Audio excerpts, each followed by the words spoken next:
Hi, my name is Igor Stepanovic. I would like to share my experience in the hotel running or hospitality industry, working in hospitality industry.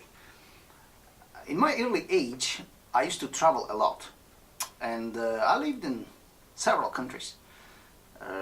And when you are young, when you need money, you undertake any job. And I was searching some part-time job when I was traveling. And I used to be a hotel runner, a hostel runner as well. So, who were the hostel and hotel runners? They were the runners who used to co-work with hotels. There were different deals.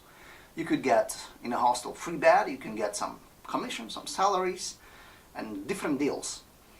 And to some extent, it helped me to see how the hotel management system works in different ethnic groups who were used to run hotels, family hotels, like Indian community, Chinese, Jewish,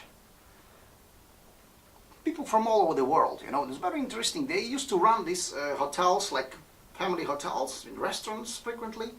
And when you're a professional runner, when you co-work with different hotels families, to some extent, you can see how the hotel management strategy works in these hotels networks.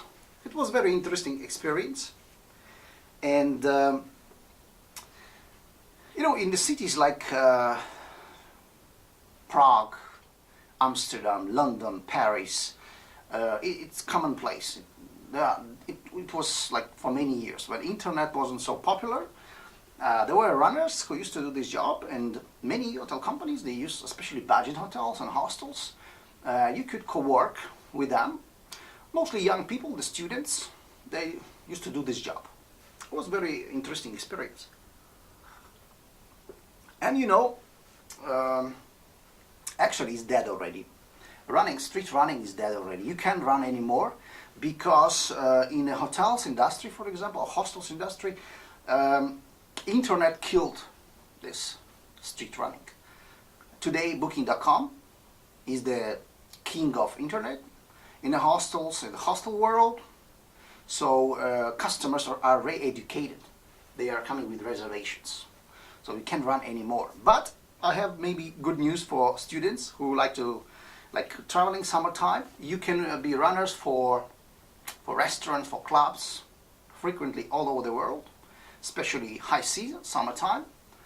They need students like street promoters who can advertise their properties, and there are different deals. You can get salary, you can get commissions, you can get bonuses, you can have free beds in some like guest houses. But as I say, maybe clubs and restaurants, yes, but hostels, guest houses, not anymore, because now everything is on the internet. Internet marketing just killed this street running. But I had interesting experience. In some extent, I could see how the hotel management systems and strategies works in different ethnic groups, like Chinese-owned hotels, like Jewish-owned hotels, Turkish-owned hotels. Like when you work professionally for a long time, you can compare different strategies. And what I would say, I came to the conclusions that the people who are weaned from their traditional cultures, they are who are exposed to two or more cultures, they are more original. They are more they have an advantage to be more creative, for innovations, for finding new ways of doing things. And it's a very interesting experience, And also, I was a witness how the Jewish families who immigrated from Middle East, how interesting they used to run their family hotels. I think it's the most impressive experience working with them because they were original. They didn't study hospitality, they didn't have education in hospitality, but they were very able entrepreneurs. We can say in some ethnic minorities, they have unique features, and they frequently competitors cannot compete with them. And very interesting experience. When you compare also like a Jewish community, Armenian communities. There are some parallels. Very successful entrepreneurs. They're very successful hoteliers, restaurant owners all over the world. Yeah, the famous cuisine. They make it because of the like original ways of advertisement and expression of management. And actually, this is very interesting to compare the, especially Armenian and Jewish communities. There are much parallels. You know, they are very successful entrepreneurs, and it seems that people who, like, we can say that people who are historically, yeah, if you compare the history of these nations, there's a very interesting conclusion to which we can come that the people who were discriminated against, they are disproportionately represented in entrepreneurial activities, gambling activities, like all kinds of activities, you know, and scientific activities as well. They are topping the list, you know. They are like people who were discriminated or were persecuted before. They have like this energy to prove themselves better, and they do their best to be original and to succeed. And it's very interesting that if you compare the Jewish and Armenian communities, they are geographically mobile, yes, they are adaptable to new cultures, and it seems that wherever they go, they bring like money-making processes with them, like business with them. You know, in a frequently competitors cannot compete with them. If you compare some kinds of activities, and competitors, they're jealous of them. Historically, if you look, they're hating them. And if you look 20 centuries, they're like discrimination against Armenian and Jewish communities. The people try to literally, just the notion of eliminating the competitors, it's like just literally to try to kill them, you know. And 20 centuries of witness how these communities who were successful, who were not like any others, who were original, who were like try to dominate and conquer and to be victors and to be the best in their ways. And frequently they were persecuted. But they're interesting if to compare their entrepreneurs, the like hotel runners, hotel business, restaurant business is famous all over the world. And I was a witness how the Jewish families who immigrated to Benelux countries, they used to run hotels, family-run hotels and restaurants, and they were very original. You know, I think there are some things worthy of attention of how, in a unique way, they used to run their hotels. You know, they were fully booked, high season. They were very successful, more successful than premium hotels. And slash seasons, they could survive. They had original strategies of business. And I think it's worthy of attention of interesting hotel management strategy, hotel management ways, how they could fill up their hotels at the time when the other hotels were half empty or totally empty. And they could be successful because they had some original strategies. And you know, the customers, when they came to their hotels, they always stayed, just because there were possibilities to find the room which they want. There was a room business class, there was a room budget for budget travelers, there was a room basic, like sharing facilities, private facilities. They organized hostels rooms, so the customer, like backpackers, come low season, high season, bargaining with prices, negotiating the prices. The tourists almost always stayed, just because when they came to those hotels, there were a few types of rooms, and they could choose, and they stayed. Also, there were interesting methods of management, like the management, receptionists, administrators were very active, very polite, very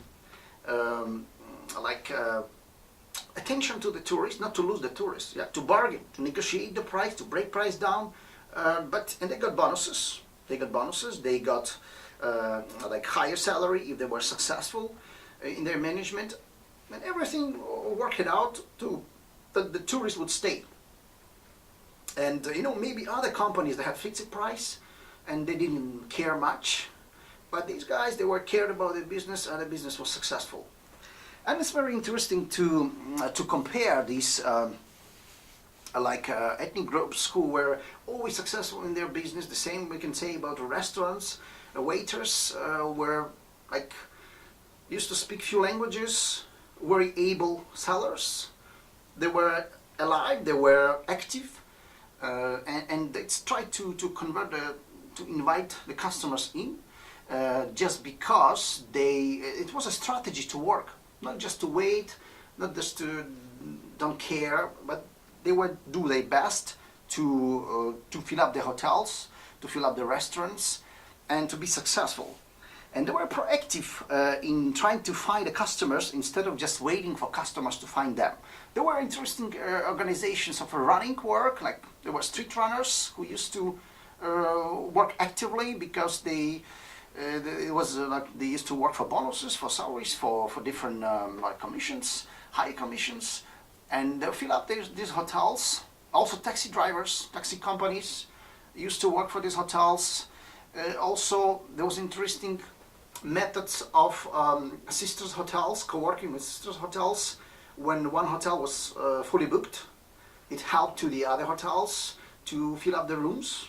So the customers came in, you fill up the application form, they made reservation, and with this reservation was coming to the other hotels. So there was solidarity between the hotels, and in this way they used to work very professionally and very successfully.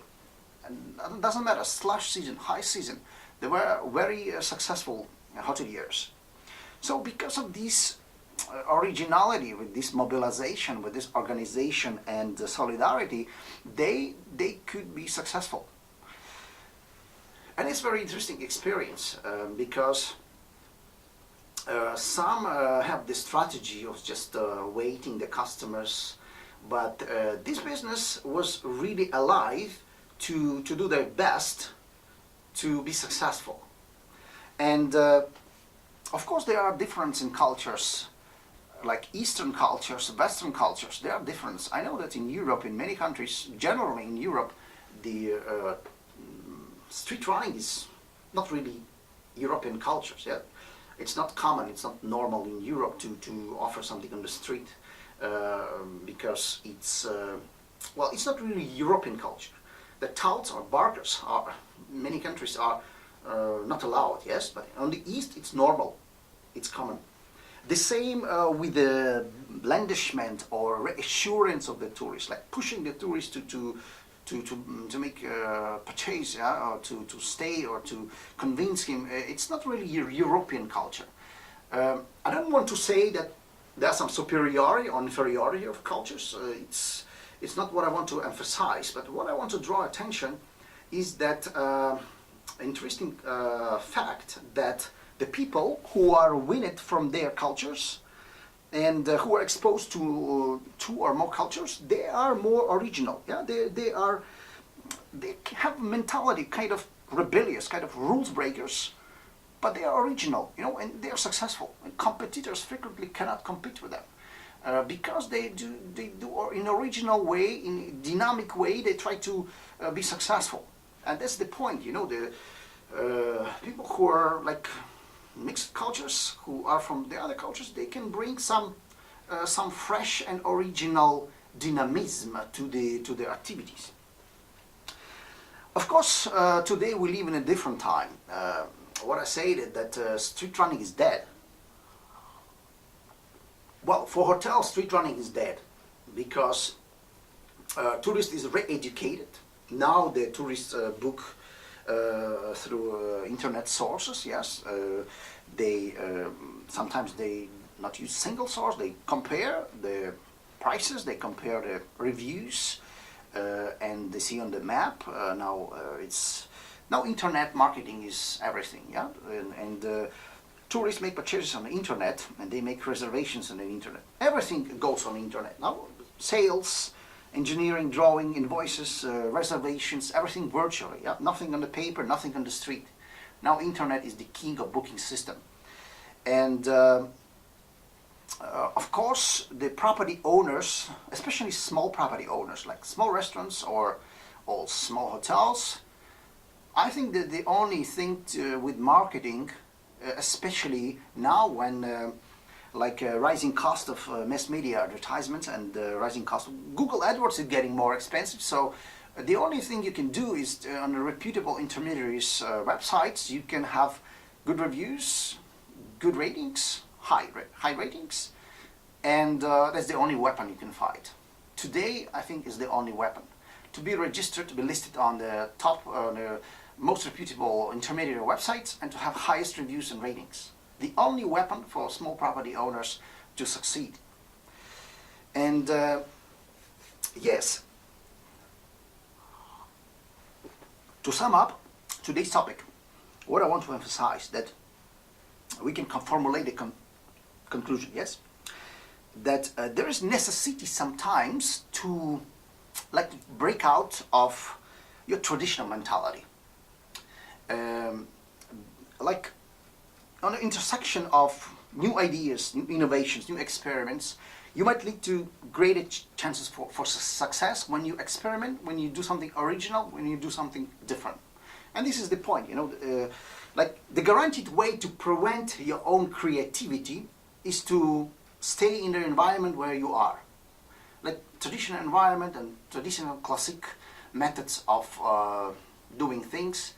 But when you get out of your environment, when you move your brains, when you are different, when you are original, this is the way to succeed.